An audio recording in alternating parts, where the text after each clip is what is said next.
All right, guys, thanks to this really random retailer in Poland called Media Expert, we've got our first look at the 2025 Lego Marvel sets. These will come out in January, and I've compiled these images from Media Expert as well as the Brick Fan and Brick Set. So thanks to everybody for finding and compiling these images. Anyways, starting off at $15, we've got the 101-piece Iron Man Mech versus Ultron.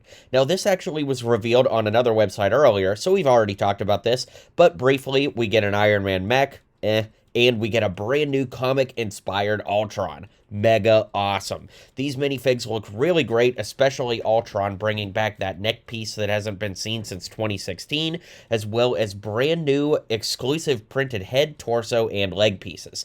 Iron Man reuses the same torso and legs from the 4+ sets over the last several years, but this time he has a new helmet. It is the Iron Man helmet style that opens, as we all know, and, well, that's the rest of it there. So here we've got Spider-Man Mech versus Anti-Venom for $15 with 107 pieces. Same thing here. We get a new mech for Spider-Man. Big deal. And Anti-Venom. We also get this rubberized web piece that looks pretty interesting. I'm excited to see what that could be like.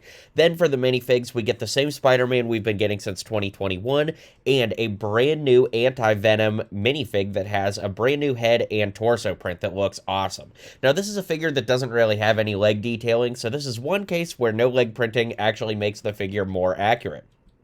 Jumping up to the $30 price point, we have the Spider-Man versus Venom muscle car. This looks pretty interesting, especially at the $30 price point. But when I say interesting, I don't mean like, oh my gosh, you have to buy this. Interesting in like, Lego, what are you cooking?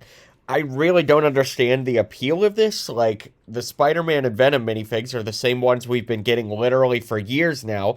And yes, the new Spider-Woman is pretty cool. Lego Sydney Sweeney confirmed, of course. And we get that new rubberized web piece. But $30 for one new minifig and a set that isn't based off of anything from the comics or movies or anything that has any significant appeal, because let's face it, this basically just looks like a Speed Champions build with a Venom logo slapped on it. Putting all that together, it just doesn't seem like a set that anybody's going to be rushing out to buy unless this is your favorite version of Spider-Woman. So I'm not very excited about this set.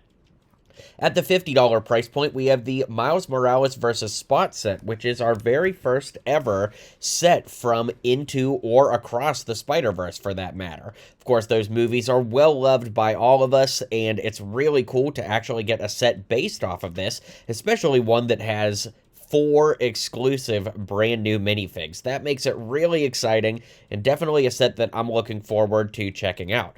Now, it is $50, which is a lot of money for what's here. It does appear to have some modular elements to it, which is kind of interesting, in that if you look along the rooftop, there are studs and there are some pins down at the bottom where you could insert Technic pins, I should say.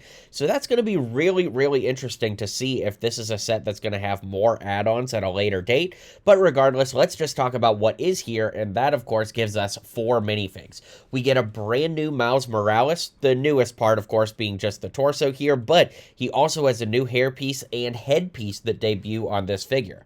Gwen has a brand new minifig as well, using the Yelena Belova head, and I think it's used on Hermione too from Harry Potter. But of course, just this blonde ponytail is pretty nice as well. So it's nice that we get some alternate stuff going on here. Definitely dig that quite a bit. Then, of course, we get Miles' dad. Nothing too crazy here, but a nice inclusion in the set. It's always cool to see just regular civilian-type figures, and of course, we haven't gotten one in Marvel for a while, so Miles' dad is a cool inclusion. And, of course, the Spot, which is another new Spider-Man villain, which is really great to get for the first time in minifig form. It is interesting that they gave him leg printing when, it's just some spots there, but it does look really good. And I like this a lot, but at the end of the day, it is 4 minifigs, 375 pieces, and a big $50 price tag. So I'll be curious to hear what you guys think about this one, and of course to check it out when I review it very soon. Jumping up to the $100 price point, we have the Marvel logo, which is interesting. I do kind of like that there are some studs exposed in the Marvel logo, to remind you that this is indeed a Lego set, but it is $100 with 931 pieces, and as you can see, there isn't really anything major going on play feature-wise other than the figures being able to pop out of the logo as you see here. Speaking of the figures, we get a reused Black Widow that's been in tons and tons and tons of sets over the last year or so, maybe even 2 years. Hard to tell around these parts. We get a pretty lame Hulk. He does have a new head and torso print, but he just has gray legs. It's not really interesting, and it's our first Hulk minifigure scale to get solid legs. So we've always gotten some kind of print or dual molding, or in some cases both on Hulk, so it is kind of a bummer that we just get random gray legs here.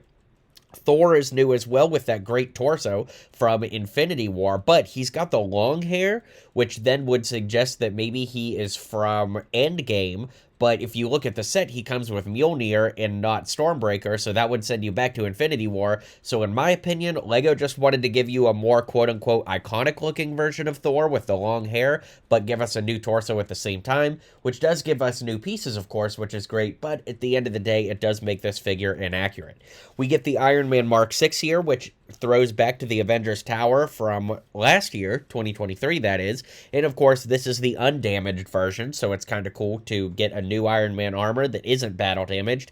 And the most exciting figure here is Captain America from the first Avenger in his World War II outfit.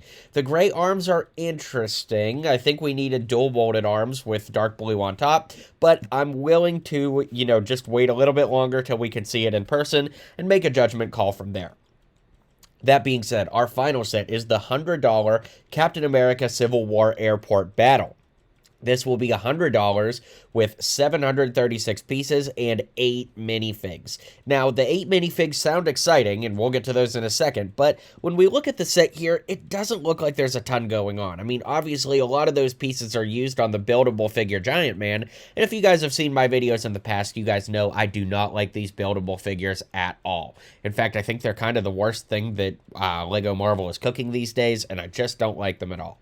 Now, we have to compare these sets side by side. The original set in 2016 retailed for $80 with 6 minifigs, not including the micro figure Ant-Man or the brick-built Ant-Man, and had 807 pieces, but 4 of the minifigs that came in this set were exclusive, so there's a lot of value added there. Then, fast forward to 2025, almost a decade later, the price has gone up by $20. Granted, I did not adjust for inflation on this one, so the prices might not be too far off when adjusted for inflation, but this time around we have 8 figures, which does give you more, but 2 of them are exclusive, meaning if you're up to date with LEGO Marvel, you're really only getting 2 new figures here, as opposed to the old one, where we had 4 new ones. That being said, the piece count is also down by almost 100 pieces, so that's a little bit of a bummer too. And let's take a look at the minifigs. This is where things really start to fall apart for me. Captain America is the Age of Ultron Captain America we've been getting for quite some time now, and of course the bummer with that is that this is not accurate to this movie at all. All these years have gone by, and we still have yet to get a Captain America Civil War accurate minifig for Steve Rogers. The new Iron Man does look great. We've got a helmet print there, as well as a brand new torso and leg print, so that's really exciting and awesome. Spider-Man reuses the same head we've been getting for a while, as well as the torso with the printed arms from the Sanctum Sanctorum, but the legs are not from the Sanctum because they don't have the printing on them. They are dual molded, which is nice, but the Sanctum version was technically more detailed, so while this figure isn't technically exclusive, it's also a worse version of the figure, which is something to note. Sam Wilson is the same Falcon that comes in the Avengers Tower, so he's not exclusive here, but it is nice to get him in a cheaper set if you don't or will never get the Avengers Tower. Scarlet Witch is the Endgame version, which admittedly, without being too much of a complainer here, is pretty similar to the outfit she wears in Civil War, but she does have that skirt cape piece, which we know exists and was in production recently from the Endgame final battle, and I would argue that the skirt piece is more iconic for Civil War than Endgame, so it is really messed up that LEGO didn't give us it here and technically downgraded the figure yet again. Black Widow is wearing her 2012 suit, which admittedly does look a decent amount like the Civil War suit. I get why LEGO didn't make a new suit, but at the same token, while it is the same suit we've been getting, it is the same suit we've been getting, so it doesn't bring anything new to the table.